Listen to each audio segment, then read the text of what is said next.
Dallas, we hate you. Dallas. Shout out Philly Fresco. Shout out Brandon Nerd, man. I see y'all boys doing y'all thing out there. This one for Philly. Fly, you big fly. Let's get it.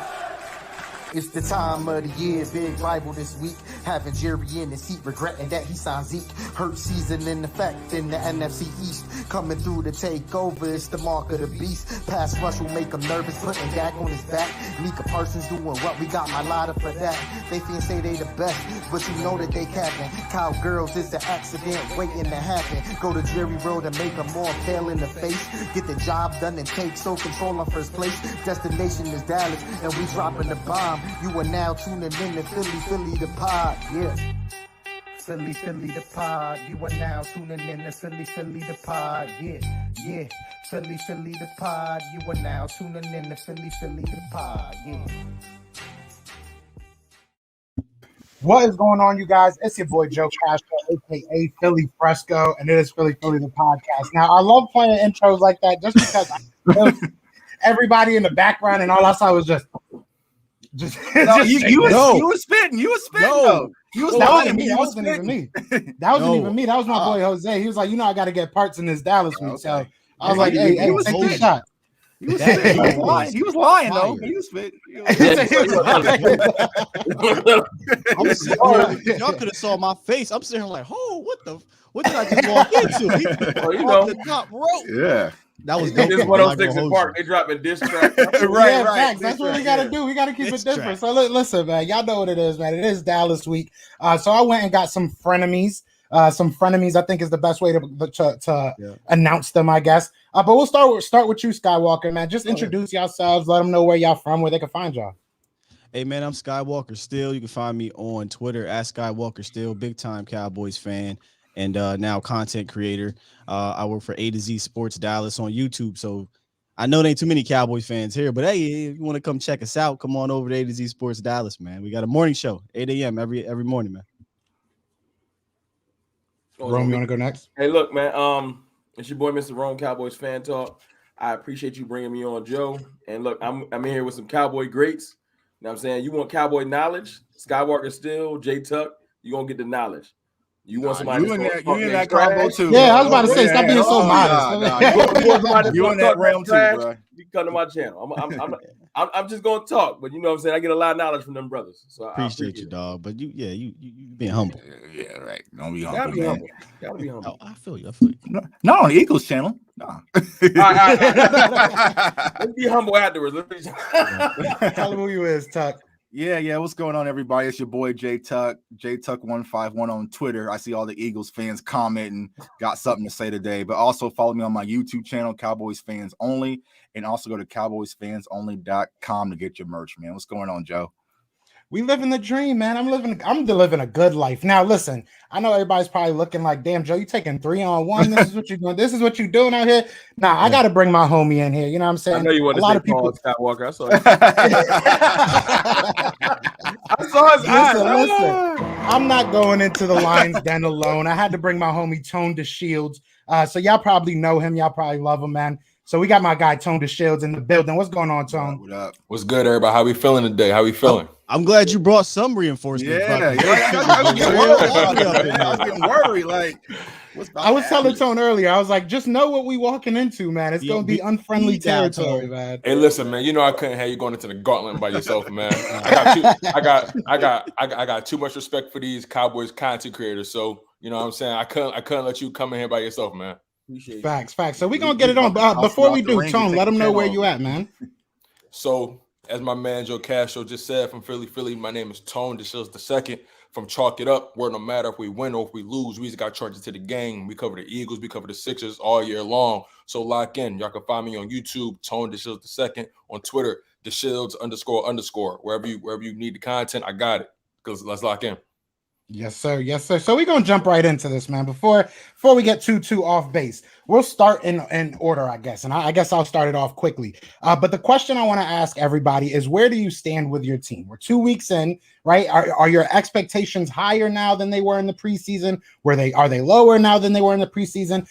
Quickly, I'll go and I'll just say I'm really, and y'all know me, y'all know we talk all the time. So I'm basically on that same fence that I've been riding since preseason. I haven't been shown enough by this team to really be too high or too low. But with that said, I do think that we have some talent, saw some good things, saw some bad things, but there are some things I want to see cleaned up. But we'll start with you, Skywalker. How are you feeling about your Cowboys thus far?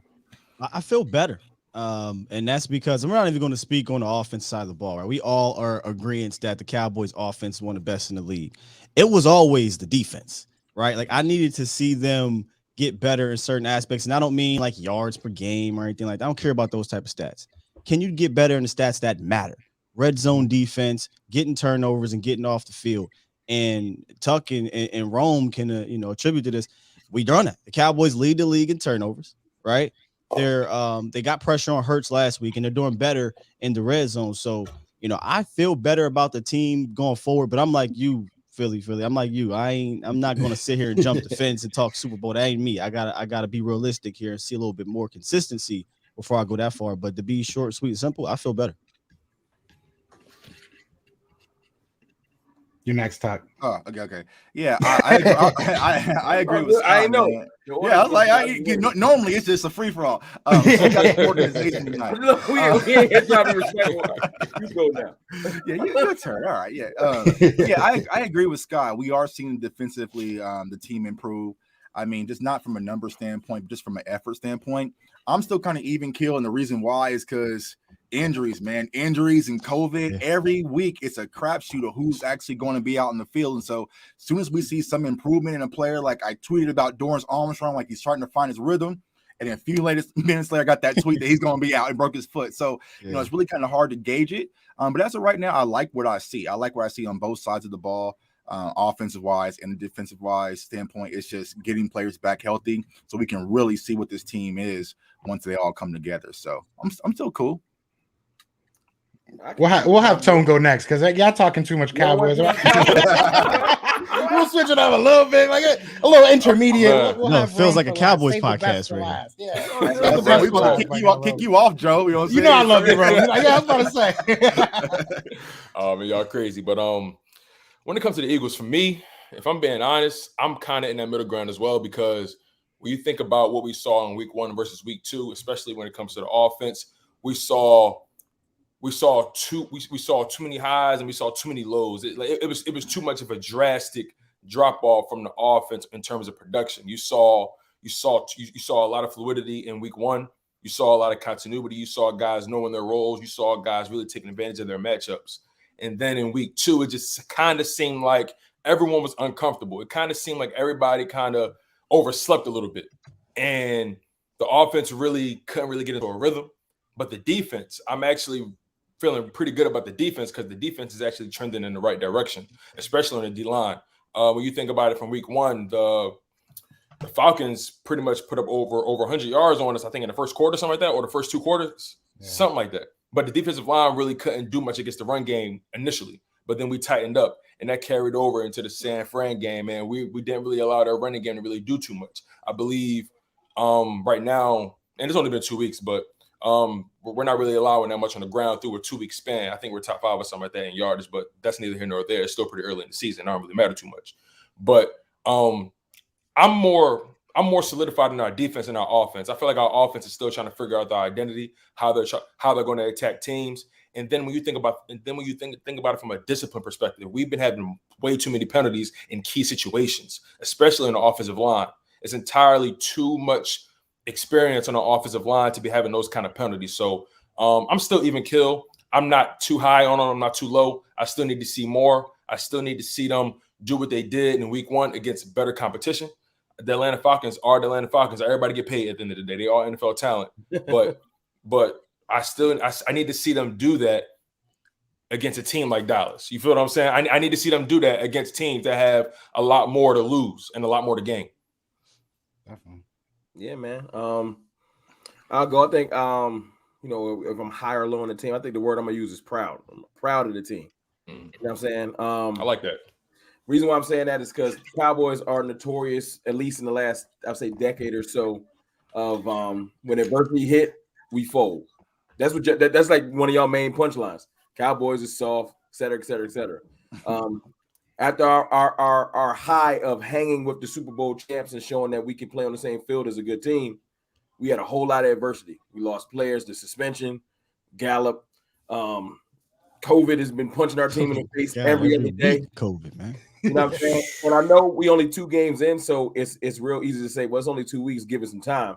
I get that, the haters, but I know what my team looks like because I study them like most other people. And just the way we even responded this week when asked questions about how y'all feel about the Beat Dallas t-shirt and stuff like that, I'm liking the different type of focus that this team is exuding. Like, you know what I'm saying? I'm seeing Zeke just be like, nah, we just going to stay in our lane. You know, we ain't taking debate on that. I'm seeing McCarthy just dodge the question. McCarthy ain't feed into it neither. You know what I'm saying? We're going to just do our thing. And I'm not used to that. I'm used to Dallas, like y'all always say, like feeding into the hype. And this team is showing me something different the first couple of weeks. Even through the first pitfall was supposed to be Hard Knocks. And it's going to be too many cameras, and then Dallas can't focus. And that's so far back, and nobody even brings it up anymore. Then it was going to be Dak's ankle. You know, that was supposed to be the thing that made the team implode. And then it was, Dak's shoulder. And it's a whole bunch of stuff people keep trying to put on this team as far as negativity. Now it's, does Zeke not, is he not getting enough touches, or what's going on? Is Tony Pollard taking his spot? Every week they're trying to throw something on us, and I'm seeing the team respond in a good way. So I'm proud of them. Definitely. I like that. That's actually a really good answer right there. I like that. If you weren't a Cowboys fan, I promise you would have been the perfect friend, man. But no, realistically, I think that, we've both gone through adversity. And I think that's a perfect segue with my next question, to be honest. Because, obviously I'm seeing it in the comments. I think Dallas fans know a little bit more about our injury report than they know about maybe theirs right now. Because a lot of things are coming out. We know a lot of people are getting hurt. You guys have the injuries, have the suspensions. But the question I want to ask you guys are, who are the key injuries? Because, and I'm sure Tone DeShields will probably mirror me when I say this, losing somebody like Brandon Graham, somebody like Brandon Brooks, those are big, big injuries for the Philadelphia Eagles. Now, I think that we all feel confident in the guys going behind them, but, it's not Brandon Graham and it's not Brandon Brooks. Right. So I guess let's start this backwards. I like to try and mess things up. So we'll start with Rome this time. Yeah. And I want to ask you, what are the key injuries that you're looking at, and how do you think these guys can maybe overcome them? Excuse me. Well, first of all, let me knock on wood. I don't want no more energy. Right. Put energy in the air. We tired of losses of players, but we're not dealing with mostly injury. We dealing with some week-to-week injuries, but our biggest loss, of course, is DeMarcus Lawrence. You know what I'm saying? He broke his foot. I think he's out for at least 2 months. They're talking about late November at the earliest, if I'm not mistaken. But we did lose Lyle Collins to, let's just say, the suspension didn't add up to me. We can go. That's probably a whole nother podcast, so we ain't gonna talk about that. But he's gone. But we lost a lot of players early on. We've been dealing with a lot of COVID stuff, and the way I'm looking at it like this is what everybody's gonna have to deal with. Everybody's probably looking at the Cowboys like, every week. You know what I'm saying? No one is exempt. You know what I'm saying? I'm liking that my team is learning how to deal with this because it's part of the league now until it's not.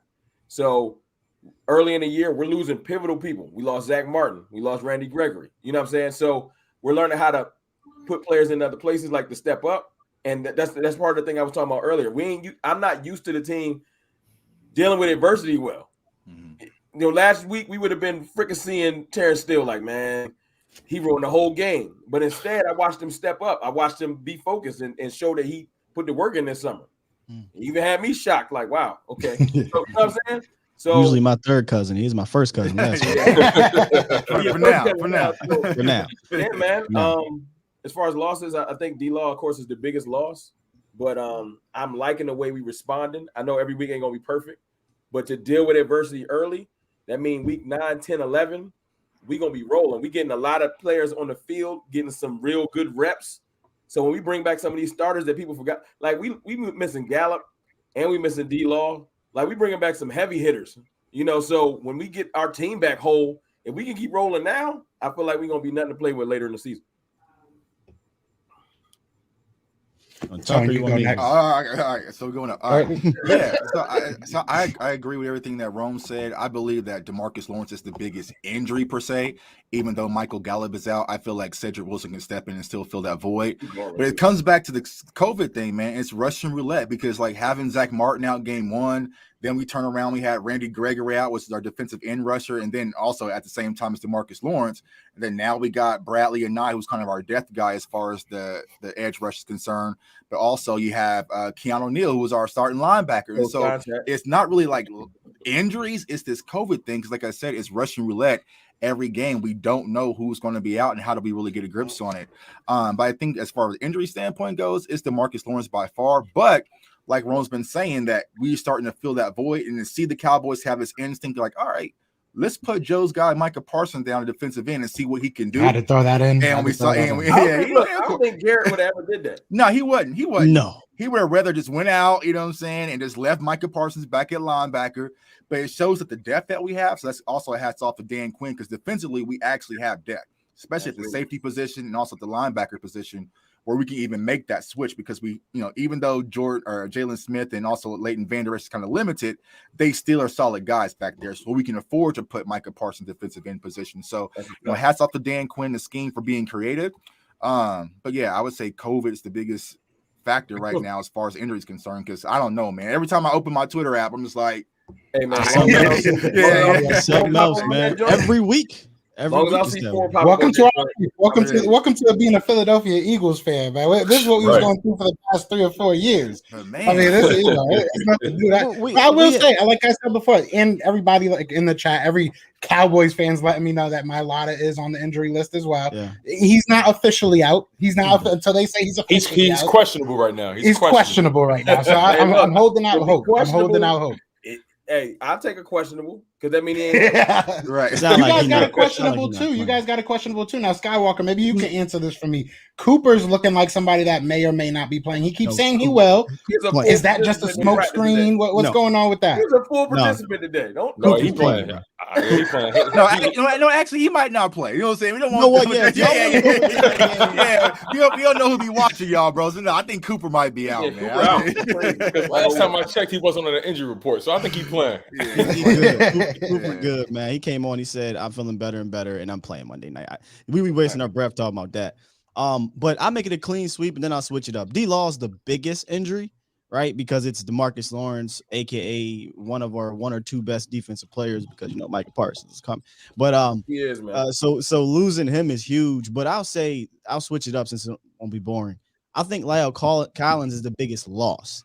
Since D-Law's the biggest injury, I think La'el's the biggest loss, because Terrence Steele, while yes, he was my third cousin, then he played well. He my first cousin. He invited to the cookout. He can come sit at the big boy table today. Like, that's cool. But he the type of player that can ruin the game if he's not on that day. No question. Whereas like DeMarcus Lawrence, you got Parsons who can come down. You got Terrell Basham, who is a quality defensive end. Randy Gregory's coming back. He's not going to be a reason why you can lose the game with not having DeMarcus Lawrence. Terrence Steele, if he's not on that day, Josh Sweat, Derek Barnett, somebody get him. Sack, fumble, picks, or something crazy can happen that can alter the game. So I think La'el's the biggest loss if I want to switch it up. But the toughest injury right now is without a doubt DeMarcus Lawrence. Actually, let me throw in somebody else. I just thought about that. Neville Gallimore as well. So we also have Neville Gallimore out, which is our defensive tackle, because we're starting to get thin, because Carlo Watkins, he's going to be out, right? I think Carlos Watkins is going to be out as well. He don't got it. None of these people got tears in that. What about Boston and Fat? Who's that's going to be my next one, Kelvin Joseph. When it comes to him, we really don't know where he stands on the depth chart. You know what I'm saying? So, but I mean, I would like to have Kelvin Joseph back. I think he's going to be back next week versus the Kansas. Yeah, y'all got a lot of injuries on the D line. It's crazy. Like DN, like Dorrance Armstrong. It's a lot. DTs. We have one 3-tech on the roster right now. Right. One. So we're going to have to play our defensive end, Chauncey Ghost, in that DT because of all the injuries. So it's kind of crazy. But like Rome said, I'm proud of what Quinn is doing with this squad. He's overcoming all the adversity, and he's showing – this is a lot to do with Quinn, in my opinion. He's showing his ability as a defensive coordinator. So he gets a big salute. Got a test though on Monday. We're gonna find out real quick about Dan Quinn. We're gonna see what he's all about. Now, Tone, I want to ask you the same question, basically, but obviously on the Eagles side of things. Obviously we got Jordan Mailata questionable because they're not gonna let me forget that. But we also got Brandon Brooks out, Brandon Graham out, Rodney McLeod is still kind of tossed up in the air. Davion Taylor. So we have a lot of injuries as well. We're not coming into here, with a clean slate. So how are you feeling about our injuries, and do you think we're going to be able to overcome them Monday? For me, yeah, you mentioned Brandon Graham, you mentioned Brandon Brooks, Jordan Mailata is questionable, Ronnie McLeod, but I'm also paying attention to Zach Ertz, who's also on the COVID protocol. Yeah. And I know he's not the quote unquote number one tight end right now, but he's still Zach Ertz. And when healthy and when motivated, he can still be a dominant force. You still got to pay attention to him. And he's the perfect security blanket for somebody like Jalen Hurts, who is still developing as a quarterback, right? That's why I was really disappointed about last week, because we really didn't target the tight ends at all last week. And tight ends are a young quarterback's best friend. And for Nick Sirianni to not lean into that, to not really feed those guys, really, he kind of showed that he was still green a little bit. You know what I'm saying? The game one, he showed that, okay, I got these guys prepared. I can game plan. I'm good. I'm good during the 2-minute warning, the 2-minute drill. But then he exposed himself as a young rookie head coach in week 2. But missing Zach Ertz is going to be, if he doesn't play, because there's a chance that he still can make it, just like I believe Keanu Neal with the COVID thing. There's a chance he still can play as well. If they go by several days without testing positive, right? Something like that. 5 days. Right. So the Zach Ertz thing, I'm nervous about that.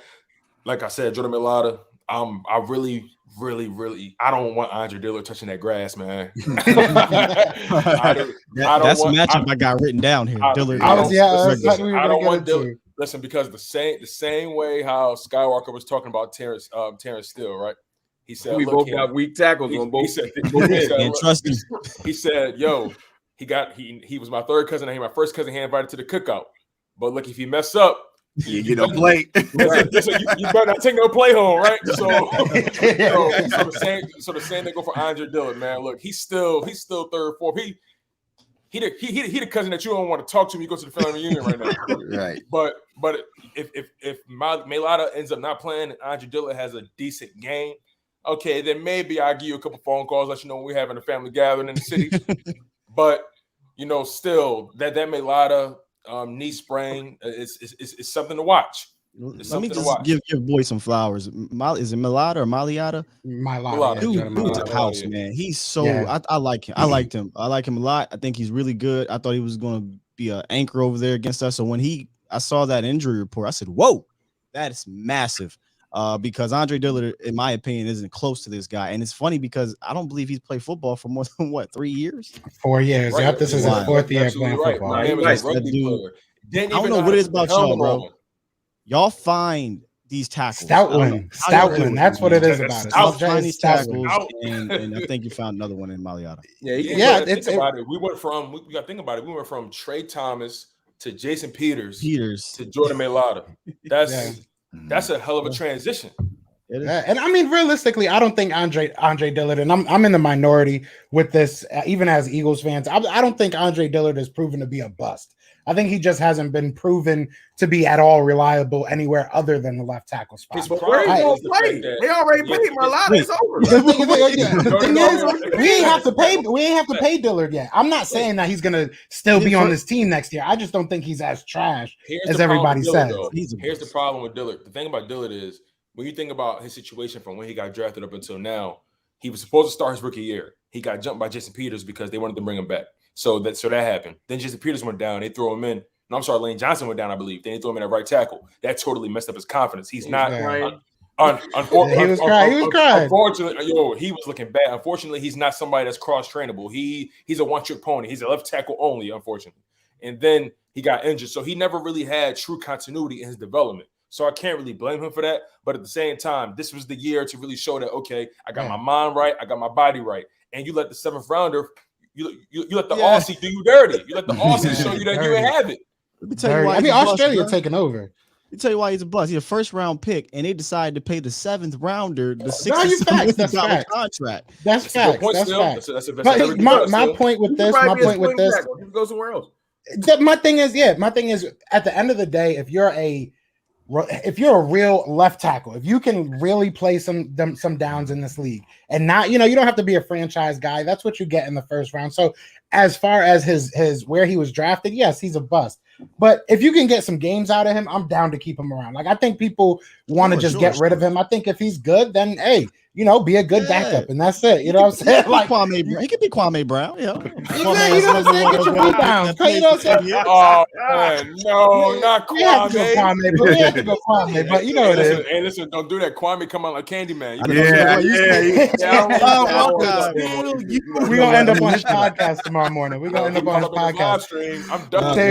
Seriously. So let's get into some matchups, man. Because like I said before, we've been talking about a lot of different, reasons that this game could go one way or the other. But at the end of the day, stats don't make games, right? Matchups do. So I want to start with the matchup we were just kind of talking about, Randy Gregory and possibly Andre Dillard. I want to look at worst case scenario. How confident are you? And Randy Gregory hasn't played in how long? It's been a while for him, if I'm not mistaken, right? He played week 1. Okay, Mike, excuse me. But how confident are you in him going into this game, realistically? Incredibly. I'll let you go. Yeah, go ahead. Yeah, Randy Gregory is not no slouch. I know y'all think he's a slouch for some odd reason, but his 6 games versus y'all, he got 4.5 sacks. He real familiar with the Eagles. I don't know why y'all act like y'all know he exists. Right. He real familiar with y'all. But that's him right there. Yeah. He ain't eating, but go ahead. He ain't eating Monday. That arm is brown, so that's not Carson Wentz. No. Right. Just to let you know, that arm is brown. Look real familiar. Carson used to wear that sleeve, so you never know. That was on Mariota too, by the way. But yeah, Randy legit. Like I have no doubt. He caught what everyone can catch. Unfortunately, he got the vid for a week. I'm happy getting it out the way, man. Get them antibodies. So later in the season, I don't gotta be worrying about Randy Gregory for the playoff push. Some antibodies. Get them antibodies. That's what I'm saying. You got to build up that. The world we live in, right? But now let's talk other side, because let's talk about the other side then, because you're talking about Michael like he's gonna go out here and murder Lane Johnson for some reason. So I really want to know, and not just how well do you think he's gonna do. I want to know if he's not doing well. If by halftime you see Lane is locking him up, is he the guy that you would move to a different side? Would you move him back to linebacker? I think out the gate that you're going to get Micah Parsons moving around the field. I don't think you're going to get Micah Parsons versus Lane Johnson for the entire game. So you might mess around and get Micah Parsons versus Dillard. I think that's what Dan Quinn's really going to do. Not going to get the game plan. That's what Stephen Jones said earlier. Yeah. Because Jerry already had his radio show, so y'all missed the game plan opportunity, man. So that was it. You would ask Jerry, he would have told you everything. Oh yeah, we going. Yeah, he give it up. Parsons versus no. Jerry got to relax. But I think how you think we feel, dog? Yeah. How you think we feel? Sheesh. Yeah, bro. I think you're gonna see. I think you're gonna see Micah Parsons in multiple situations all over the field. But as far as the conversation versus Parsons versus Johnson, this is where you really get to see if this is what he can do. And I think they're gonna be keeping a close eye on it, because if Micah Parsons comes out and he looks like he did last week versus Lane Johnson, they're gonna tell DeMarcus Lawrence, "Hey, bro, take your time, heal up." Saying no need to rush got no back. choice. Yeah. And so Right. and my God, boss was saying like a Tony Romo situation with Dak is where you can't take Micah Parsons off the field if he's getting this much pressure versus quality right tackles. So, you're gonna see Micah Parsons going side to side, I think, but it's gonna be an interesting matchup, man, and see what the kid really got. But I think I'm confident that he's gonna get a few times to get Jalen Hurts. Well, so let me be real about the Parsons Lane Johnson matchup. I don't want to see it often. Like I'm not one of these like homer guys who think that Micah should just be full-time DE because he's wreck everybody. Storm Norton is not good. right When he went up against Tristan Slater, Parsons couldn't get going because he's not a full-time DE. He'll even tell you, I don't have moves. I just go, and he uses athleticism. He might have one Euro step type dip he uses, but he doesn't have a lot of tools. So when he went up against a real tackle, it wasn't the same. Lane Johnson's a quality tackle. Right. I went into this game thinking, I don't really want to see Parsons doing too much DE stuff because Mariota and Lane are solid. And this is the game I would like to see Parsons be a spy. And because he did it well against Justin Fields in Ohio State, go back and watch that film. He was running him down, and Hurts can't run like Fields. But now Mariota's out. I think you might have to put him on Dillard sometimes and move Randy Gregory on Lane Johnson in certain pass rushing departments. But it's going to be tough, Roman, Tuck, and you guys. It's going to be tough because now Neal's out. So who now spies Hurts if you move Parsons out that role? That's why I wanted to just say to ask Sky, man, to your point, I really feel like it's good to never pigeonhole him and it's just you playing DN on either side, because then teams can say we know where he's at, we can game plan. Right. To Stephen Jones' point earlier, he was joking like tongue in cheek, but it's serious. To not let teams ever know what he's going to be doing. You imagine where he's going to be at, and when he line up, you know he's something serious. But if he comes out and he come out at linebacker, then the two tackles are going to be like, all right, he at linebacker, and then you spend a whole quarter and he don't step down, but then in the second quarter he just stepped down at the end. It's a chess move. So that's how I think they should use him. Right, exactly. Yeah. Now I want to ask you, Tone, because honestly, I want to ask you the same question, just obviously on the other, end of it with the Eagles. How confident are you against this defensive line, with Randy Gregory and Micah Parsons? But anyways, I'm really not. I'm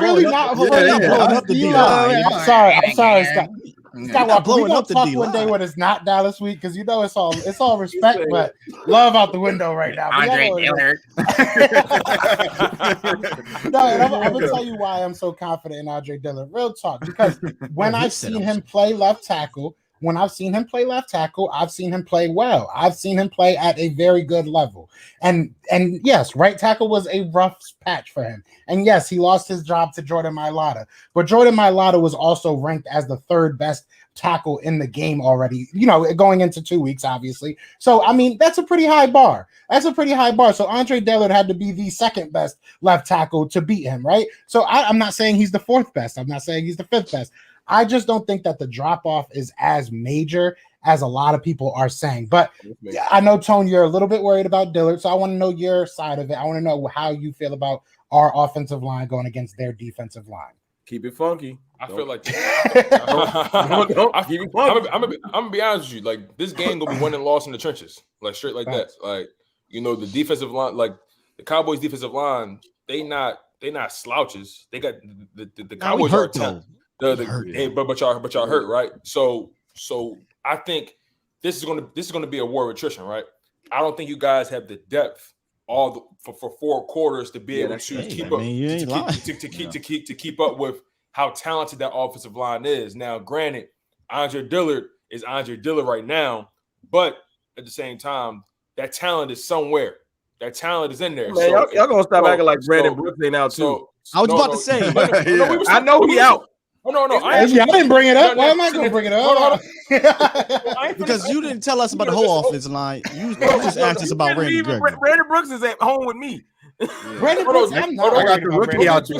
I love Brandon Brooks, but Landon Dickerson a dog. Let Tone go. Listen, I'm actually cool about the whole Brandon Brooks thing. That was saddening, but knowing that we got a guy like Landon Dickerson coming in, I'm not tripping that much. If I'm being honest, the only thing I'm worried about him with is his health.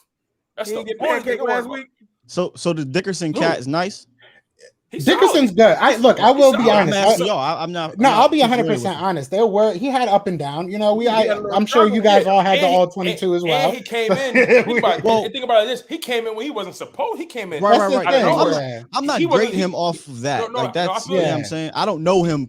I don't really know who he is. So if you look at his Bama tape. No, he's a good player. I put it like this. This is the rookie. If he never got hurt, this is the rookie. If he would have been healthy all through college, he probably would have been one of the first offensive linemen taken off that. I thought he was a center. He was originally one of the top ones, but he got hurt. Teams were nervous about the ACL situation. So that's why the Eagles were kind of like, damn, you got to take him in the second round. Why didn't y'all go corner? Blah, blah, blah. But nonetheless, I'm really not tripping about that right side right now. I'm really concerned about left tackle, really. I really feel like once Landon Dickerson get that 4 week of first team reps, he's gonna be okay. I'm not worried about from left guard to right tackle. But I got an opinion. Left tackle, I'm a little worried. I'm gonna be honest. I'm worried about left tackle. Well, y'all left guard ain't no world beater. Isaac Seumalo is fine, brother. He's kind of Williams, bro. Seumalo can start on any team in this NFL, man. I heard Isaac Seumalo has a Super Bowl ring. Brandon Brooks got hurt. I heard all of y'all say, well, Dickerson healthy, so we're gonna sit Seumalo. So now he just fine though. I never said that. I'll say this. Realistically, if you look at our offensive line, and this is going to kind of piggyback on what Tone was saying, we're in a position where honestly we have people that we were looking. When it came down and we found out that Brandon Brooks was hurt, it wasn't a question of what the heck are we going to do? It's like, who do you want to put in there? Because we got 3 people that can realistically play that right guard position. They decided to go with the rookie. That I trust. You know, yeah, because realistically, we saw Big.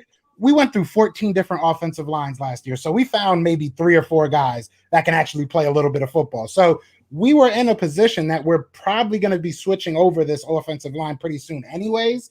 You know, this kind of answered a question more than it brought up one. Like, because realistically, our question was, what do you do with Brandon Brooks? If he can't stay healthy, I think it kind of answers itself. So, I mean, I'm not saying that Landon Dickerson's going to go in there and, you know, you're not going to even, you know, get an inch on him. I don't know what's going to happen. But if you look at his body of work, he's played all 5 positions. He was All-American at 3 of them, I want to say. He played 5 seasons, I want to say, because he got that he had like a medical red shirt for one of the years. He got hurt a lot. That's really what killed his draft stock. It's tough going from one guy that's constantly injured to another. But, you know, if he can turn that fortune around, we have a really good offensive lineman, because it's really hard to even pinpoint. Yeah, my whole thing about Landon Dickerson is the fact that, you know, like you said, health, right? And for me, when it comes to the whole Landon Dickerson starting over Samalu thing, for me personally, my whole mindset was, okay, let Landon Dickerson sit for the whole year. Let him chill. Let him get his body right. And then the following season, depending on who retire or who you get rid of, then he plugged that hole. That was my whole mindset. Level-minded. I firmly believe him last week. So you said him in a live stream. I heard you. We could just sit him. But let me interject though. Who, Isaac? You said you would sit Sam Malu real quick. Like, I mean, I would have. Yeah, I would have. You're talking about Philly. Oh, I'm about to say. I put the best players in. I want the best players in no matter what. But go ahead, Scott. Let me say something about the Dickerson thing, because I didn't know this was that Landon Dick. This was that Dickerson. Okay, so yes, he was highly touted coming out of Alabama, all that good stuff. But now that I know that this is the rook over there, I feel slightly better. And let me tell you why. Dan Quinn has been dialing up some games up front, some blitzes, some timely things he's been doing. And we didn't get into. I was going to hold off on the Jalen Hurts things because, you know, I'm letting you run the table here.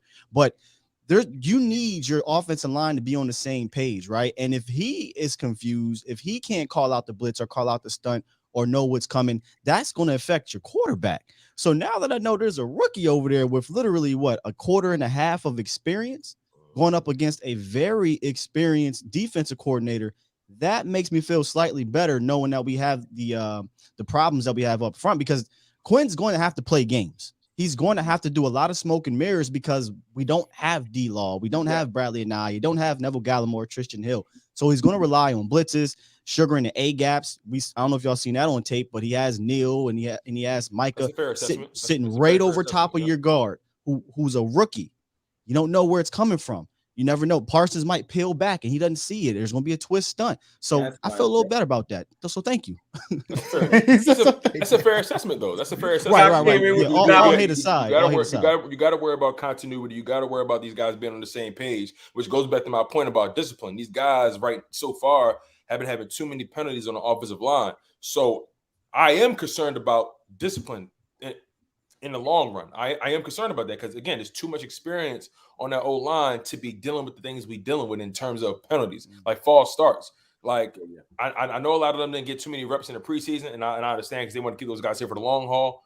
But those guys have to get it right this week. We cannot afford to keep seeing or experiencing these level of penalties, these level of mishaps, because I'll be honest, the team right now, especially the offense, they're still developing. They're not dynamic enough to bounce back off of these penalties that we've been experiencing. They're just not there yet. And I'll be transparent about that. The offense is not loaded enough for us to be able to bounce back by having back-to-back false start, holding penalty. We're not built like that yet. You got to play a clean game. We listen. We're at a point now where we have to play clean football. Otherwise, if we don't, then we're going to end up suffering from that. And we're going to put the other teams in better positions. Perfect example. When we had the 91-yard bomb to Quez Watkins, we were on the 1-yard line.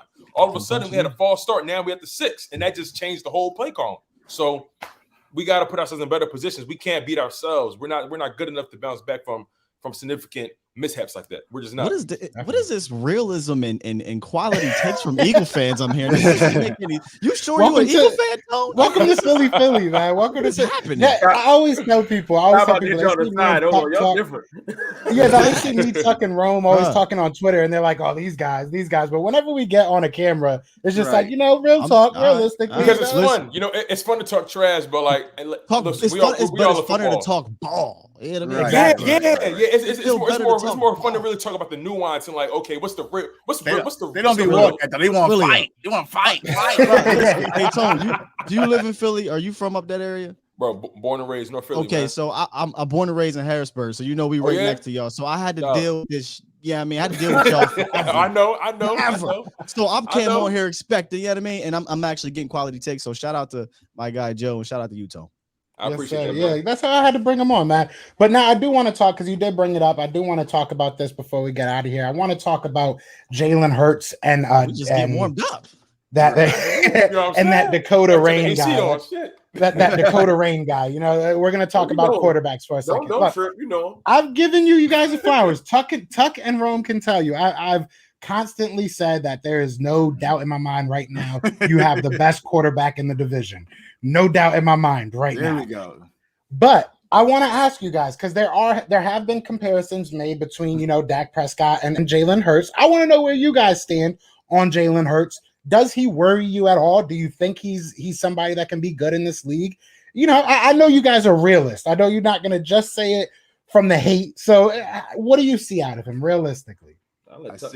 I see when you buy Dak Prescott off of Wish, you get Jalen Hurts.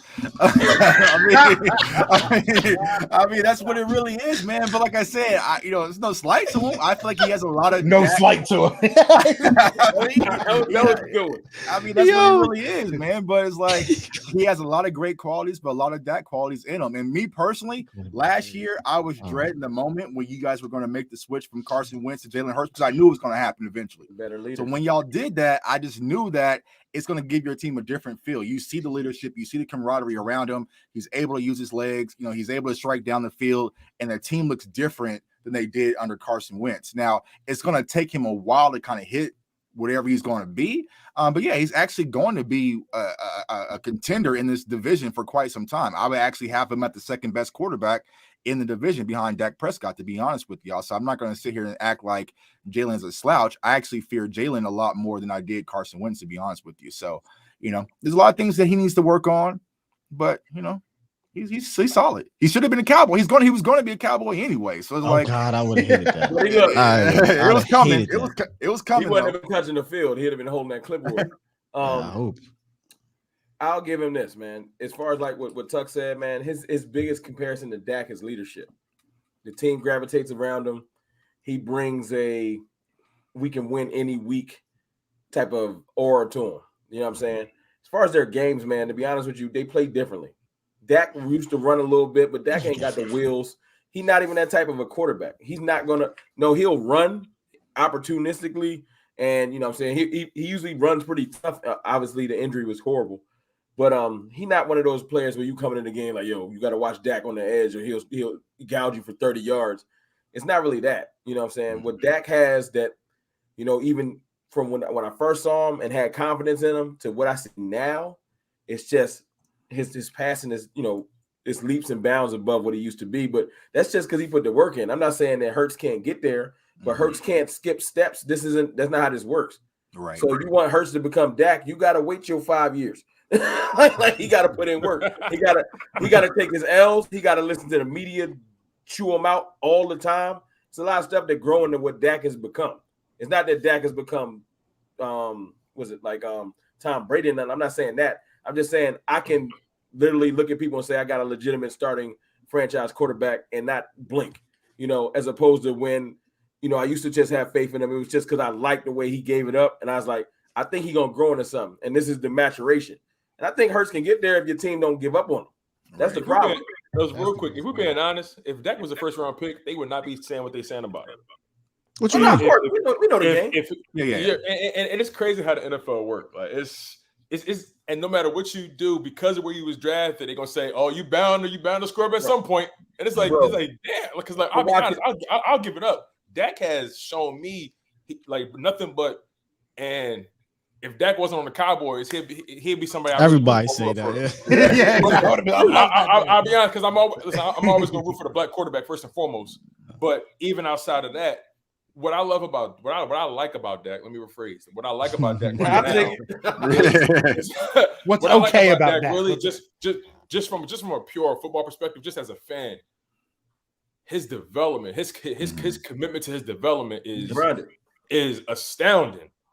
I gotta give it up. He has truly developed year after year after year. And I'll be honest, I was looking to see how he would respond coming off these injuries.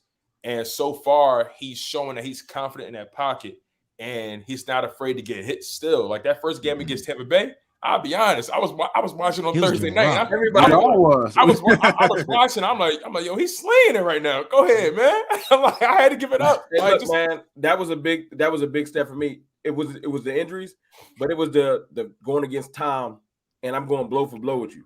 Yeah, like, that was making the throws. I was like, and see, that's the difference between, and obviously second-year quarterback, sixth-year quarterback, between Dak and between Jalen Hurts.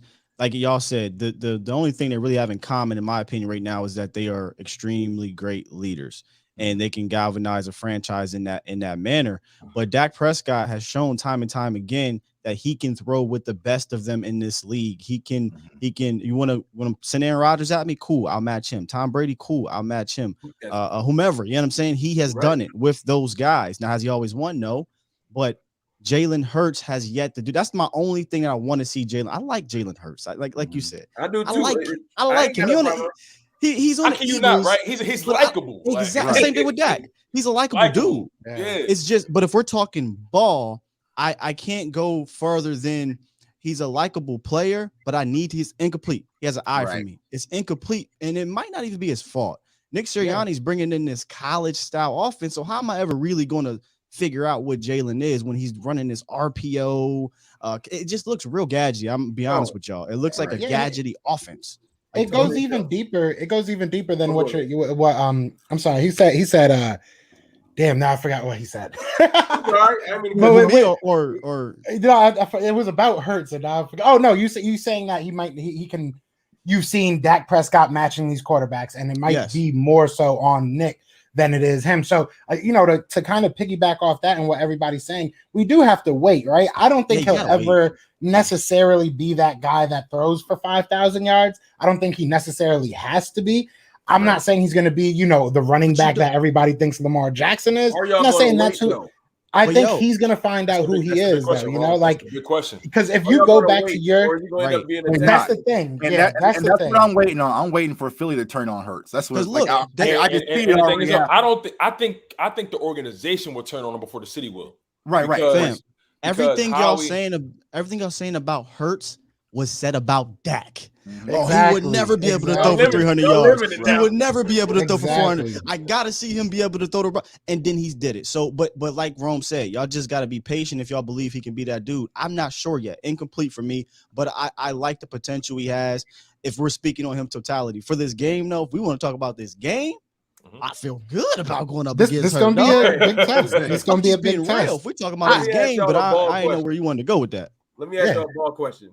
Since Scott's leaning that way, I've been hearing a whole lot of can he throw over the middle? And I'm gonna let the Eagles, experts explain. Do you feel like he can, or do you feel like it's what Scott was saying? Since it's more a college-oriented offense and they just want to attack the edges and they're afraid of the seam.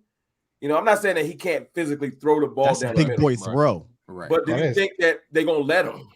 I don't want you to. Keep attacking the seam. No, I feel you. I think for me, I think eventually as the season progresses, we're gonna see them stop doing this. But I think they got the training wheels on right now, and especially with this new coaching staff, I think as the weeks progress, the coaching staff is going to start installing more and more complex plays. And like in week one, you saw a lot of gadgety stuff, a lot of short intermediate, a lot of short intermediate. Let the skill position guys, make things happen. And then in week two, you saw them trying to test his arm. And so I think, to your point, I think eventually they will take the training wheels off. I think eventually you will start seeing him making those throws in between the numbers across the middle. We're going to eventually start seeing that. I think he can do it, but I think right now he's just trying to play within the offense. And, ultimately we'll see what happens because in my humble opinion, I believe that we're actually in a better position with Hurts as our quarterback rather than going out to get one in the offseason because if you think about it, we got this guy under a rookie deal. If he shows that he's capable of being the guy, if he can somehow snag a wild card spot or just be competitive, have a above 500 record, then at that point you got something there and you can leverage all your assets, all your capital into retooling, refueling, reloading the roster rather than trying to flip picks for another quarterback. I think it's just smarter to really nurture this kid and take advantage of the fact that he's on a rookie deal. You ain't got to worry about paying him. Reload his roster, get your defense better, get some more talent in the cornerback position, get some more talent, reload the D line because you got guys aging on there as well. So I think it's just smart if we really try to nurture this guy, really try to build around him because he has a skill set. He's shown flashes of what he can do in this league. The Arizona Cardinals game last season, he went toe-to-toe with Kyler Murray. Defense lost that game. So, he has upside. It's just a matter of will Harvey Roseman be patient. And I think because if your season dwindles away and they're an opportunity for a draft pick to get a quarterback because they wanted to do it this past season, so it lets you know that they're really not sold on Hurts. I think Lori's not sold on Hurts. Didn't they try to trade up to get a quarterback? I thought they did. Didn't y'all try? We didn't try to trade up to get a quarterback. It was already up there. Yeah, we was at 6. We traded back. Yeah, because I thought y'all. No, I thought y'all heard y'all going to trade back because we was at 6. Y'all thought we was at 6. We wanted y'all. Yeah, we wanted picks. Yeah. The rumor was Trey Lance. If they really wanted a quarterback, they could have took Fields. Justin Fields. We could have took one of them for real. We probably could have took him at 10. I think. I thought the rumors was y'all wanted Zach Wilson, and when y'all that's what I was going to ask. Hell no. I heard those rumors as well. I heard those rumors, but I didn't really believe that. I didn't understand all the quarterback talk. Y'all just drafted Hurts in the second round. Y'all just gonna throw that away for new coach? For what? It made no sense. I think that Philly is one of those places. If you look at it, and I think Dallas is a lot like this as well. Like they throw a lot of things out and kind of, especially this past couple years. You know what I'm saying? It's no disrespect to anybody in media. We've had a lot of different media personalities on the show. I understand it is what it is, but I think some of these sources they're kind of reaching for a little bit more now because you weren't allowed in the buildings last year, so you're not getting face to face. So a lot of hearsay, a lot of maybe made up stuff because I don't believe any of that, to be real. Because we had multiple opportunities to get quarterbacks. The conversation that y'all reached out and y'all wanted to move up to 49ers possibly, and when y'all figured out that Zach Wilson's going to be off the board, y'all decided to trade back. That's what the conversation was. I know that's what they're. Yeah, maybe that could have been possible. I would have hated that because Zach Wilson, he's doing all right, I guess, but he's Jalen Hurts. He's not. The one thing I will say to answer Rome's question about Jalen Hurts throwing over the middle, I think it's the coaching staff right now, and maybe it is training wheels, but I also kind of think it's them trying to pander to what the defense does poorly. Like if you look at the first week, it was really like, all right, AJ, come up here and make a tackle. Dion, come up here and make a tackle. See if you can keep up with our guys. I thought they were a lot faster than they actually were. I mean, we kind of just ran around them. And then you look at San Fran and they were hurt in the secondary. So you try to take advantage of that. I get it. But the one thing I will say, kind of piggybacking on what Steele was saying is like, you have this college offense, almost like an option offense that's really not giving you many options. No. Your option is to either hand it off, run yourself, or hit that one person that's on a route. So it's like, it doesn't make sense. So hopefully this game, they look at your team, because tell me if I'm wrong.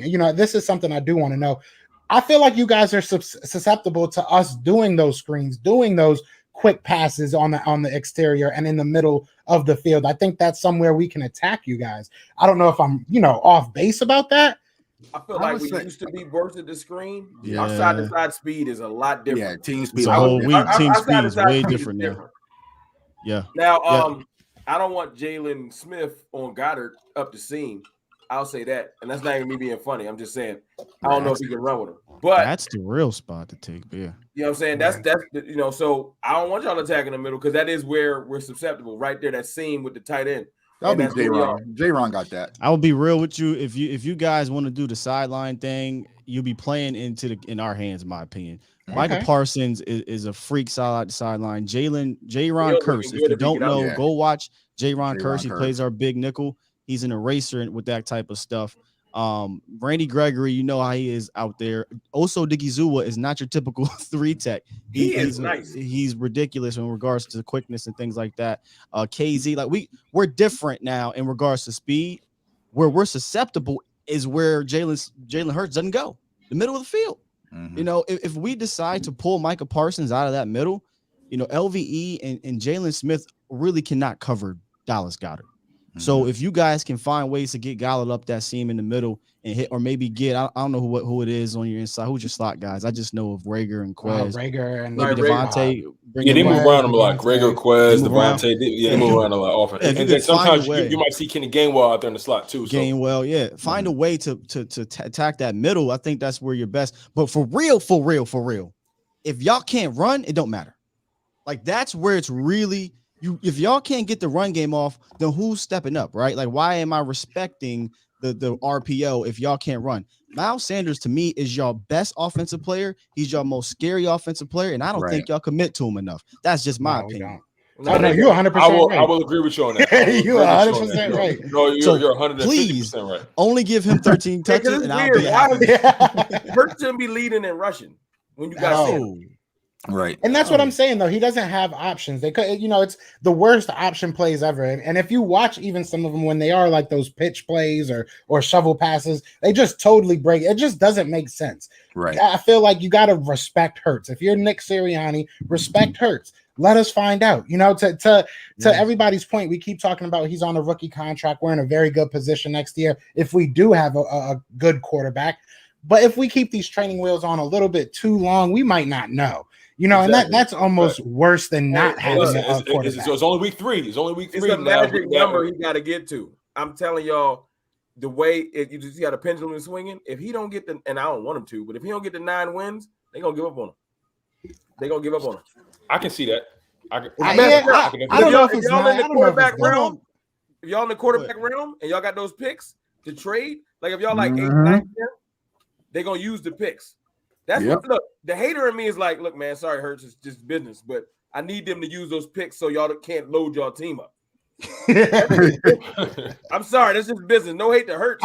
I really don't see us trading for a quarterback. If we're going to get a quarterback, it's going to probably be in the draft. I don't see us move up. My point. That's what I'm saying. But we might not need to. But what quarterback right now in college really is none? That guy right now. Rattler.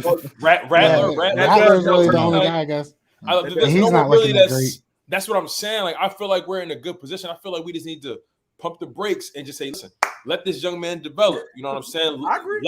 Let him get in his bag. Let him play his style of football. He's not afraid to throw it, but he's a smart player. He's gonna play within the offense.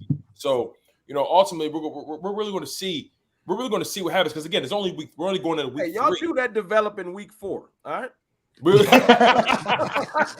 all that development. We're going into week 3. So listen, this might be the game where he start throwing that thing between the numbers. He need a bad showing. This is for morale. A bad week so he can learn from it. So hey, we had that last week. Listen. The same way how y'all say, listen, we needed that week 1 loss. We looked good in that. We needed that. We needed that week 2 loss. Exactly. We needed that. I might be one of the small minority, but I'm still hurt about that game, bro.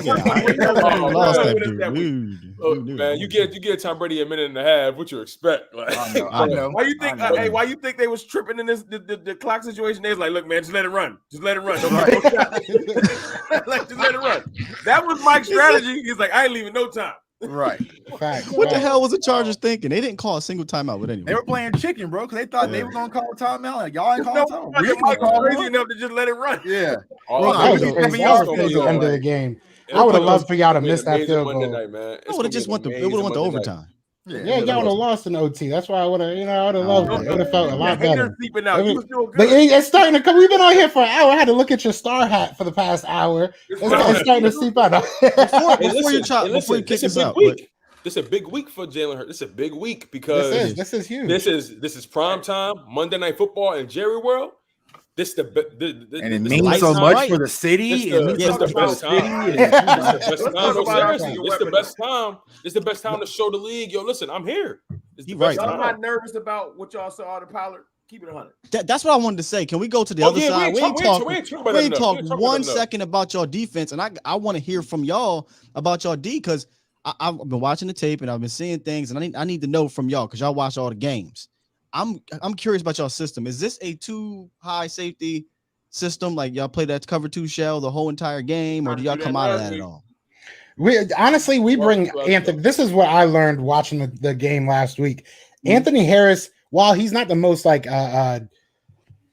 aggressive player in the world, I would love to see that, but he's everywhere. So it may look like a lot of cover 2, a lot of 2 deep high safeties, but he ends up at the line of scrimmage a lot more than I honestly even really noticed towards the first 2 games. But rewatching it, you see him come down, and I don't know if that's on purpose. To be 100% honest, I think a lot of people are missing their assignments at the second level. Our linebackers, which is probably our biggest weakness, but that is mainly what we play. That is what we mainly do. Try to keep 2 safeties high to give our cornerbacks. Like we keep them on an island per se, but they do get a lot of help. You know what I'm saying? And then our linebackers kind of try and figure out the middle of the field. Doesn't really work most of the time, but it works sometimes. So I mean that's really what we're looking at like on defense. I think right now the one thing I'm worried about is our outside run stop. Our run defense on the outside. If you get Pollard going on some pitches, exactly. If you can get Pollard on the outside, or you can get Gallup on the screen I saw them hand it to CD. I saw them hand it to CD. And yeah, and you got to think about it like this too. We were so aggressive on it. They knew they couldn't beat us in between the tackles, between the guards. They knew we were dominating in the trenches. At that point, they said, "Okay, let's make these D linemen run." And at that point, they started going outside zone runs. They start pitching the ball. The next thing you know, they start tiring us out. And again, a war of attrition. After a certain point, the defensive line couldn't get pressure anymore. Jimmy G started getting more comfortable, and eventually they scored those final 10 points, I believe, in the fourth quarter, which put the nail in the coffin. So, I mean, again, like I'm actually in a pretty good spirits about our defense because through two games we've only given up. What is that? How much? 20 points. 20 points. So we averaging 10 points per game. That's not that bad. Between 2 games, that's not that bad. So no, it's great. If we can keep that trend up, if we can keep our run defense up and make teams really have to beat us over the top, I can live with those results. I can live with that. If we keep this a low scoring game, I believe we can't play our game. We can't try to chase y'all. And that's what we're gonna do. We can't play that. We can't play that gunslinger game with y'all. We really gotta. We really gotta beat y'all up like defensively and try to. The reason why I know we can move the ball. Tampa threw the house at us. Like everybody, they ain't gonna play that type of game against us. I'm just saying we can handle a crazy. If y'all try to throw the house at us, we can handle. I've seen it. You know what I'm saying? So I don't think that. So I've been hearing a lot of y'all might be blitzing a lot. I don't think that's a good idea. They don't blitz. They don't blitz. We blitz a little bit more this year. We blitz a little bit more, but we didn't blitz at all last year. I mean, we've done like maybe one or twice, once or twice. Hey, I welcome it though. Dak is great against the blitz. But here's what I noticed, and again, I wrote an article about y'all today. I gave y'all props about the yards. The stats look good, right? When you look at it, everything looked pretty. 20 points, 30 yards per play, 30 yards, all this good stuff. But there's a caveat into that, in my opinion. I feel like personally, Atlanta. And this is not y'all fault, but Atlanta and the 49ers play directly into y'all hands. They don't have the type of offenses equipped to do what we can do. So what they did was we're going to run a lot of 12. We're going to run a lot of 21, bring in a fullback, pack everything in and run right at Philly. What are you doing? Why are you doing that against Fletcher Cox and Javon Hargrave? Y'all got a rotation, right? Like it's a good line. So how do you beat that if you really want to run against it? Spread them out. Exactly. They didn't spread y'all out at all. They went like 20-something% of 11 personnel. Dallas runs 11 personnel. For those at home who don't know, 3 wide receivers, 1 tight end, 1 running back, 71% of the time. They ran it out of 11 personnel last week 19 times. So what that does is, okay, you want to stay and you're too high? Tony Pollard and Ezekiel Elliott can go off for 200 yards. That's what that's going to do. And that's the type of D y'all play from what I saw is we're going to make y'all matriculate down the field. We don't want big plays. And then when we get in the red zone, we'll play better. Well, if Dallas can convert in the red zone, then y'all in trouble, in my opinion, because then that puts pressure on your offense, who, like you said, Tone, you don't want to get in that shootout type of game. So this game may very well come down to, how patient is Dallas going to be? If y'all going to stay back in that too high, can Dak continue to remain patient and just say, okay, I'll take this 8 yards. I love that maturation, Scott. Dak was last week. He was like, look, right. Okay, y'all got it. You want to have it your way. Hand it off. I will say, that's the beauty of Kellen Moore. My fault, Joe. That's the beauty of Kellen Moore. He showed that, okay, week 1, you want to load the box? Cool. Dak will eat you up. Week 2, you want to play back so Dak won't eat you up? Cool. We'll run. So I think that Dak and Kellen are on the same page. And week 3 may be an opportunity to kind of put it all together because I believe y'all defense does a little bit of both, a little bit of too high, a little come down. So I'm real interested to see how y'all play it, man. It's gonna be interesting. I think the biggest thing for our offense and our defense is to take it slow, man. Our defense has to get off on third downs. That's obviously huge, but the red zone, we're a team that we're gonna let you, like you said, between the 20s, you're gonna eat. You're gonna probably get there. But that's in the red zone, that's a problem because that's a problem for me, bro. And not to cut you off, but that's a problem because I watched the 49ers drive from behind their own 10-yard line like 2 or 3 times last week. And that is nerve-wracking. That's exhausting. You can't have one mistake and that's a touchdown. Exactly. They did it twice. You can't have those guys out there that long and then your offense not doing nothing. It's like, damn, what do you do? Like, and let me one more thing. Why you're playing a dangerous game at the way that things are going for you guys with this whole what's the word they use where they let offenses go down the field? Bend but don't break. It's a dangerous game. It's a dangerous game right now. And here's why. Nobody brought it up. I was waiting to see if y'all brought it up. The Eagles are one of only 2 teams to start the first 2 games with 0 turnovers. So if your defense is not going to get the ball back to your offense, both sides, though, you're pretty much hoping and praying you get a stop as opposed to taking the ball back. So if y'all not going to create no turnovers, that bend but don't break going to get you in trouble, man. Right. Facts. I mean, we're also going against a team in the Dallas Cowboys that you guys take a lot of chances. You guys are going to throw that ball up there.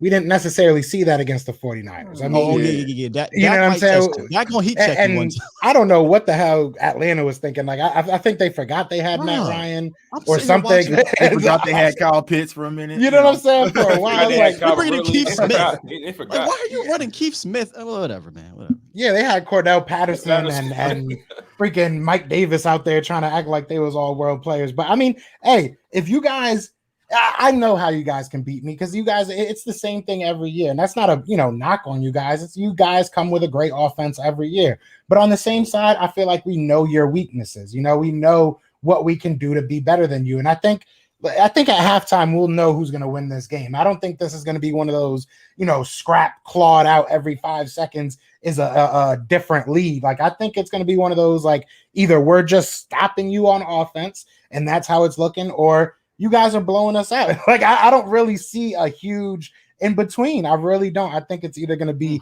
you guys come out here and assert your dominance and show who you guys say you guys are all the time, or we come out here and we shock the hell out of you guys. And we're on here Monday afternoon, smiling and happy and gleeful. And I need to look up some other adjectives for happy. Jovial, you know what I'm saying? Jovial. On Tuesday, I don't want to hear the Cowboys won because of the refs. Go and take that off the table. Well, hopefully the Cowboys don't win because of the refs. And listen, the refs better do their job then. The refs better do their job. They've been terrible this year. Everybody's bad. They've been just bad. It's been bad. So, all right, the last question I do want to ask, man, I want to know from everybody. Just give me, how do you see this game going? What is your, I don't want to say necessarily score prediction, but what type of game are you looking for out of your team? Let me go. Oh, go ahead. No, Tuck ain't talking. Man. Go ahead. Yeah, I'm just chilling, man. You know what I'm saying? It's different, man. The relationships on this channel, man, right now, it's all smooth and nice, man. But I'm not used to it. We're doing a jersey swap after. We're doing all that. They doing all the fight in the chat, man. I'm watching the chat right now. Like, I know they go crazy. Nah, but I think it's going to be a back and forth game. But I think eventually after halftime, I disagree with what Joe said. I think that's when you'll see the Cowboys really open it up and start to take the lead. So I got the Cowboys winning this 27-17, but I think it's going to be a back and forth battle initially because, whenever it's a rivalry, well, for a rivalry game for you guys' sake, right? Division rival. Here we go. It's always, you can kind of throw some things out the water, you know what I'm saying? Because, just pride's on the line. Everyone's going to kind of fight mano a mano. So I feel it's going to be a tough battle to start off, but eventually this Dallas offense will start to set and emerge. Now, my biggest concern is our defensive line. If you guys are starting to give Miles Sanders the ball and run that rock, but that's being limited as far as depth concerned, we could end up being like you guys versus the 49ers where we just wear down and eventually that big play breaks. So it's going to be interesting to see how that rotation goes, but I think the Cowboys are going to win this game 27-17. And y'all not going to come on no live streams on Tuesday and want to talk about it. I'm at. I'm always outside. We ain't gonna run. Yeah, I want Rome to finish. Rome the closer. Rome the closer. You want me to close it? Yeah, I'm gonna let you close it, bro. I'm gonna let you close it. I'm gonna close it. No, but bro, I'll make it quick. My dang on self. I personally feel like our offense is just gonna overmatch the Eagles. Period. Not necessarily just the defense, but our offense is gonna put pressure on the Eagles' offense. And with that, what comes with that is Jalen Hurts has to throw. There's no more of this. Hey, I'm gonna hand it off to Miles Sanders or run around, scramble for 10 yards. Cool. You can't keep doing that if you're down. I personally believe you guys haven't seen this kind of offense that you're about to see, and the Cowboys may jump out quick into a quick lead, and then that can maybe hopefully coast into a comfortable win. I don't know score prediction, but I do think Dallas will get up on them. And then Eagles will have their plays, right? They'll make their plays or what have you. But I think at the end of the day, I just truly believe the Cowboys offense will just be too you're overmatched. You guys will be overmatched. And that's not saying y'all have a bad D. It's just that y'all know the Cowboys offense is one of the best in the league. You see what it did to Tampa's defense, and that wasn't no slouch of a defense. So I feel confident. Yeah, Cowboys win. I'm a piggyback off Sky and Tuck. I do think it'll be because of our offense. I think our defense is going to do something that y'all haven't experienced all year, and that's get us 1 or 2 takeaways and put y'all defense on a short field. Y'all haven't had that test all year. I also think that the one thing everybody keeps forgetting, and I'll leave this with y'all ain't playing the 2019 Cowboys. Right. So y'all haven't seen Dak Prescott in a year and a half almost. So you think you know him, but you knew the 2019 Dak. And as you saw, that Ferrari that pulled out there, it's a different game. That whole Dak can't make a throw, that's out the window. Y'all don't even believe that no more. So to watch CD go out there, and I know y'all got confidence in Nelson, and I talk my trash about Slay, but Slay is good still. He's good still. But Nelson don't want no parts of either CD or Cooper. Y'all can lie to yourself and think he do, but he don't. You know what I'm saying? So what I'm saying is I think I can see the game going, like Scott said, I think it'll be a decent first quarter. Y'all will get a touchdown. We'll score. But I think the difference between the game is y'all going to put up a couple threes and end up with 20. And I do see us ending up with 27-30 because we're going to score in that red zone. Whereas y'all doing this bend but don't break. I'm an expert in bend but don't break because of Rob Marinelli. That's his bag. Right. He all the way in the bag. Just let him get to the red zone. That works until it don't. So that bend but don't break is fun until your defense not getting. It's similar to what y'all doing. We ain't get turnovers. We just was bend but don't break until we broke. And that's the problem. So y'all broke a lot though. Y'all was breaking all. Y'all was breakdancing. Well, under Rob Marinelli, it was top last year. There wasn't no bending at all. We were just broke. So I feel like y'all gonna play a Dallas team that y'all really. That's our advantage. You know how you saying y'all haven't seen us. Well, what y'all saw last year don't count because we didn't have Dak Prescott and we damn sure didn't have these defensive players that we got. So what you probably think you rolling in to see, like, we know Dallas. Keep thinking that. I would love for y'all to think so by the middle of the second quarter when Fletcher Cox leaned over at Hargrave, like, yo, these dudes are a little different. You know what I'm saying? They're a little different than they was last year. It'll be advantage us. So I'm going to roll with that, man. I'm going to roll with 27-20 because I feel like y'all going to get a couple more threes than y'all don't want, and we're going to score a couple of touchdowns that y'all don't want to give up, but it's just going to happen. Yeah, Mark Cooper said that Derwin James had his moment of clarity during the game. Like, bro, y'all just running the ball down our throat. Like, I thought Cedric Wilson put him on skates too.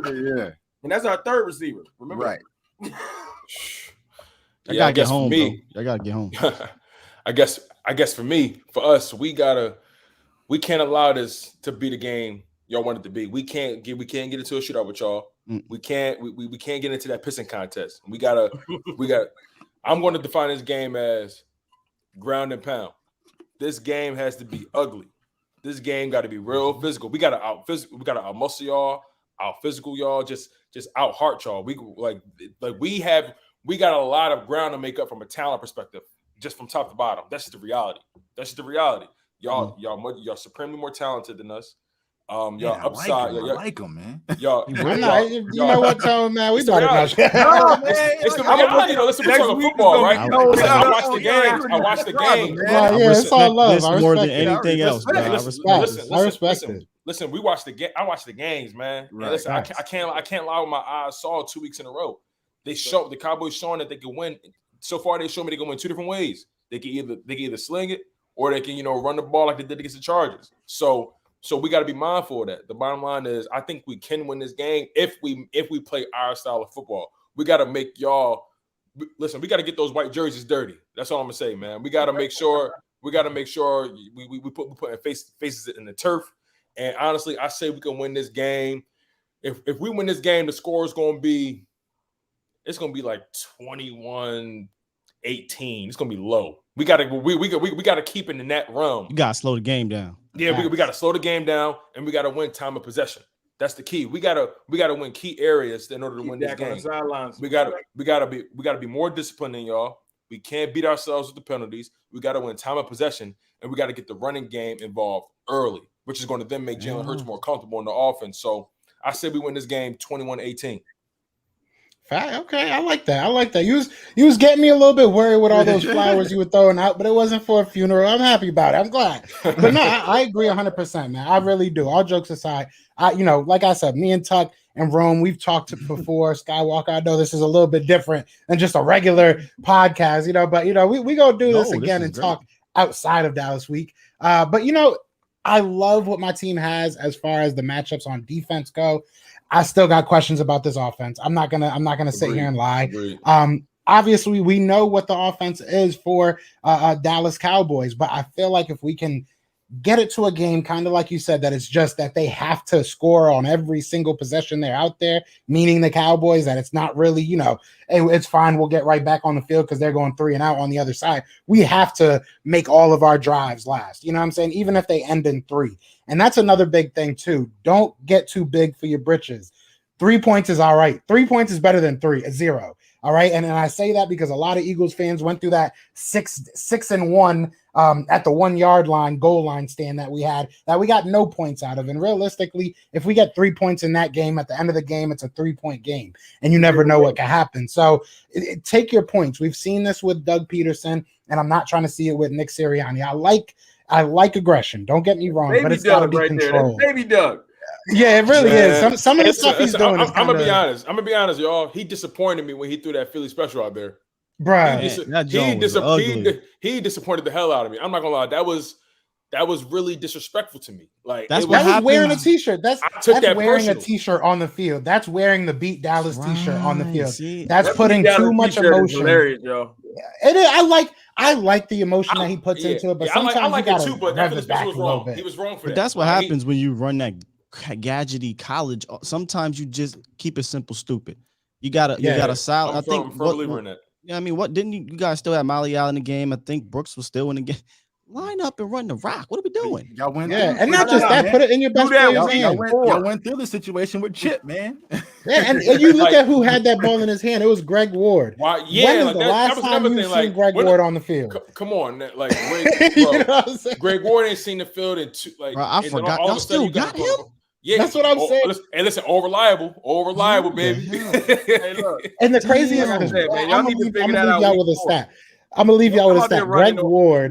Greg Ward has more pass attempts than he has targets on route to run. No way.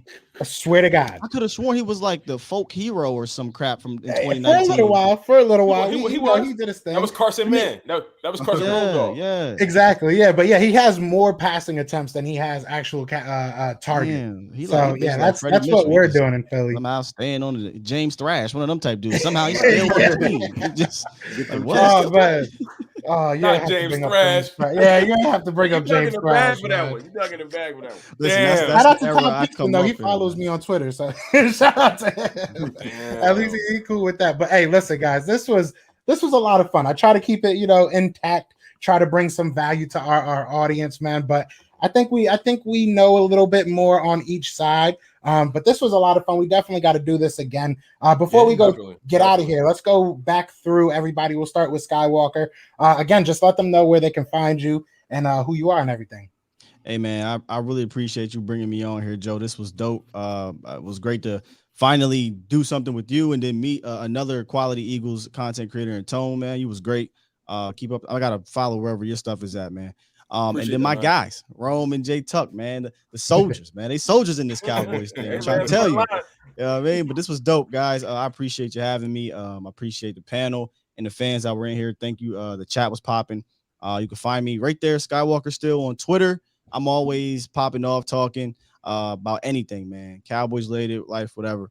And on, like I said, YouTube, if you want to check out my morning show, I do a Cowboy show Monday through Friday, 8 a.m. Central on A to Z Sports Dallas, man. We come and kick it. And make sure y'all check out my guys too, Rome and Tuck. I know they're going to do their thing, but they legit. Like Rome try to be all night. Nah, Rome legit in this YouTube thing, man. And so is Tuck. Go ahead, bro.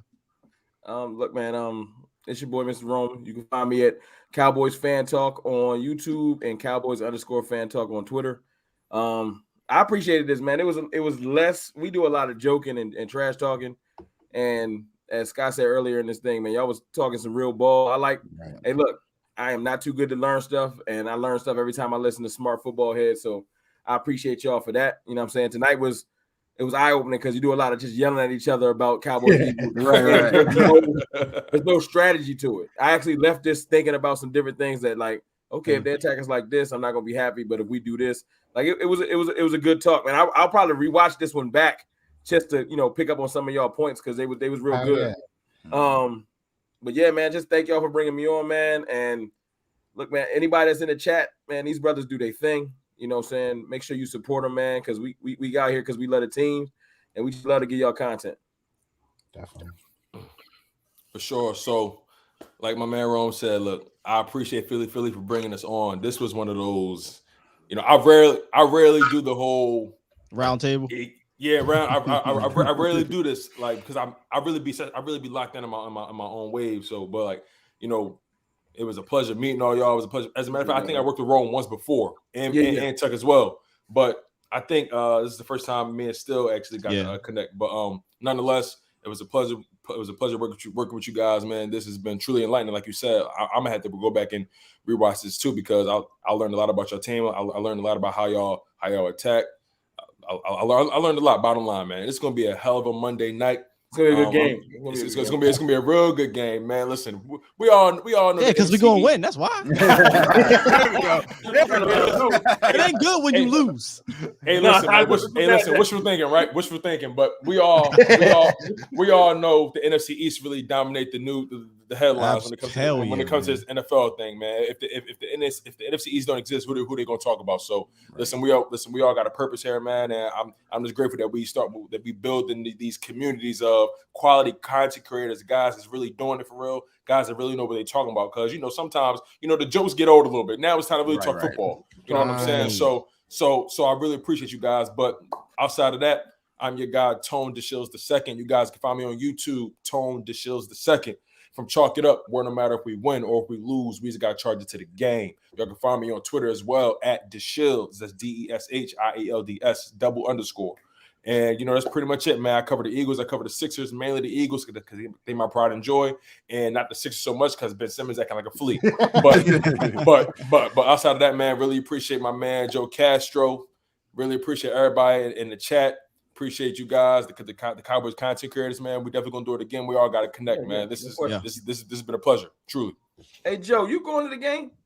Oh yeah, he's gonna go to the game. I'm gonna drag him up there. down them stairs up there. Okay. Bro. I'm literally leaving Monday morning and coming back Tuesday morning. Oh, you Are you wild. going? Are you going to Dallas? Yeah. Hey, come through my Okay. pregame show. I do a pregame show with the Tuck no Rome. No, Yeah, come we'll to the be pregame show at Texas Live, bro.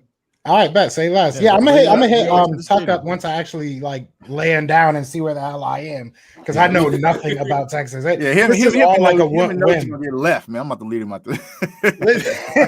You better catch Tuck before he get a couple of them Cowboy readers he was talking about. Yeah, you He ain't gonna be his early, friend man. no I don't know you, bro. I'm gonna see him with a flower in his hair, talking about you want a drink, Joe? You want a drink? Yeah, Nah, man. Hey, salute the Tuck, bro. He got me and my lady one of them Cowboys readers when I He see be him hitting at the hard, game, bro. so. You gotta get them. Shit. They wouldn't let me double fist no more, man. Like, all right, Yeah, yeah, man. But your boy J Tuck, man. Joe, I appreciate you for having me on as always, man. I always have a good time with everybody on this panel, man. Great content. Cause like I always say, we the voice of the community. We know what's best for our team, what's going on. It's gonna be a fun game Monday night. So I can't wait to be out there with all of the Cowboys fans and some of these Eagles fans. So we'll have to see what happens. But if you want to follow me on Twitter, and if you want to get the breakdown, the finances between the Dallas Cowboys and the Philadelphia Eagles, follow me on Twitter at JTuck151. I'm about to preach a financial sermon and give you all a breakdown of what's going on. Tuck, let me tell them something. Let me tell them something. If y'all follow Tuck, don't. You better come. You better come correct. I'm just telling you on Twitter, he a different animal. So come correct. That's all I'm going to say. I did a little homework when I came on here. I did a little homework. Tuck me in his bag. I know. What's the thing, man? Eagles fans, they troll in chats, they troll on Twitter, but I know what strikes they nerve, man. So every time I bring up the ratings of that money, bro, like my phone is just ringing right now. Notifications. You don't make no money. I'm like, all right, see, they come correct. That's all I'm going to say. They don't like that, bro. They don't like that, man. But like, salute to everybody, man. My channel, Cowboys Fans Only. That's the title, man. I appreciate all NFL fans. I got a bunch of Eagles fans who write on my channel. They actually support, man. So kudos to them. And if you're a Cowboys fan right now, you can go to cowboysfansonly.com to get your official CFO merchandise, man. Use the code CFO Gang to get 10% off. Got the fly get them shirts too, man. People been asking me about them shirts. So we about to get into the fall joints, man. Except for one of those shirts, man. Yeah, I had to pull one of those shirts off. We'll talk about that. Yeah, man. But yeah, man, I appreciate all the support, man. Like the great content, great insight, man. And it's rivalry week, but we're gonna have fun. And I'll see you out there, Joe. Notion, I'll see you out there. And we're gonna get to it. Notion coming. Oh, I can't yeah, wait. Notion out there. Notion. Oh, that's gonna be fun. Last night. This gonna be fun. Notion gonna have the energy up. Oh yeah, he already. I'm about to drink like 5 Red Bulls before I come in. I'm about to have a whole backpack full of Red Bulls just to keep up. By the way, I just subbed all y'all up, man. So I just want to show love. Yeah, what's your YouTube? That's what I was trying to figure out. This is Tone to Shields. Yeah, literally my name right here in the chat. That's all it is. You search that and you're gonna find me. So yeah, your name sound like a strong safety. Yeah. He sounds like he's supposed to be in this. He sounds like he's supposed to be in this. You say something. The Shields with the tackle for loss. That's a strong name. And make sure they say, yeah, listen, man. And it's the second. He lets you know it's the second. The second, so you know his dad played. And his dad was a beast. His dad was a beast. His dad was all pro now. You don't know. His dad was all city. Keeping the legacy going. He keeping the legacy. No, listen, Skywalker still, man. Come on, man. That's my girl loves his name, bro. My girl my homie Big Game James came up with the Skywalker part. I just put it together though, but yeah. Oh, shout out to James. We just had James on the other day, man. That's my guy. We're to the end of the year, but we gotta do something in the middle. I don't know what we definitely. Oh yeah, definitely. Yeah, we'll hook back up. NFC East little round, like an NFC East dip. They ain't gonna want to they ain't gonna want to do that. Depending on what we are, you know. Burger, man. They ain't gonna want to do nothing, Miller. Nah, man. Listen, well, once we drop this 40 on y'all clean, you know what I'm saying? Y'all go home all upset on Monday night. Damn, if we let Jalen Hurts drop. We'll talk again. 45, maybe. I don't know. We're just throwing out numbers. This is finna happen. He's gonna be leaving the stadium cursing. Let me get. I want to tell people. I want to tell people in the chat. X's and O's, you know, when they get to the board. This is the ball fumbling. Ball game, 94, kicking that ass. That's all I'm saying. It ain't happening. It ain't happening, man. It ain't happening. Hey, listen, it's gonna be more interesting than y'all think. It's gonna be real. It's gonna be a fun game. I ain't calling blowout. I'm just saying. I feel what Scott said. It's just gonna be. I think the end of the year, y'all, will be tougher than the game we get this Monday. I feel like y'all be scoring, and we'll have to deal with something at the end of the year. But good. We'll be resting our starters by the end. Mature Lakers. Yo, listen, man. If y'all want to see this argument continue, follow us all on Twitter, because I promise you that's where it happens.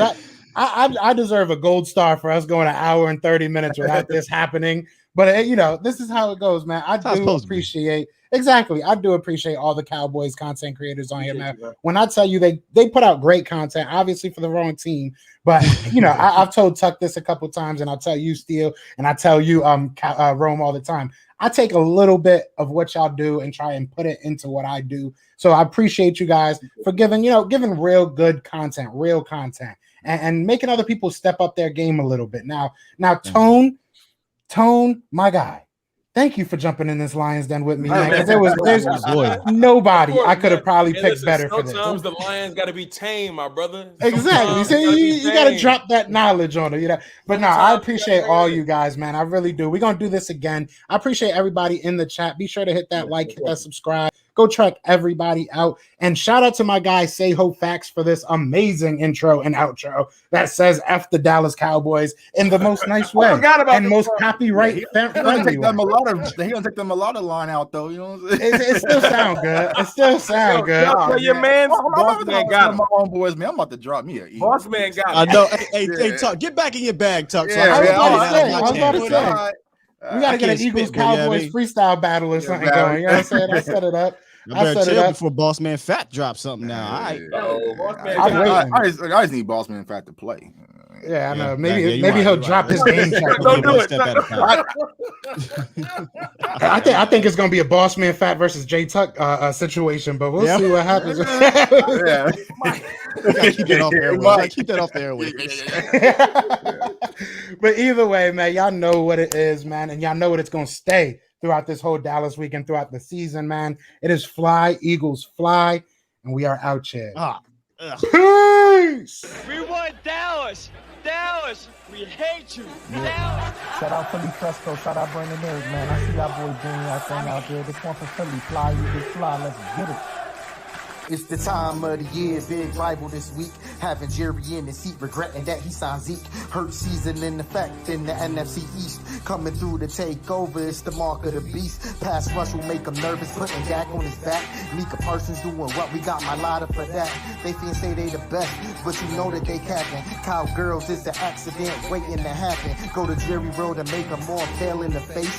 Get the job done and take sole control on first place. Destination is Dallas, and we dropping the bomb. You are now tuning in to Philly the pod, yeah. Philly the pod. You are now tuning in to Philly the pod, yeah. Philly the pod. You are now tuning in to Philly the pod, yeah.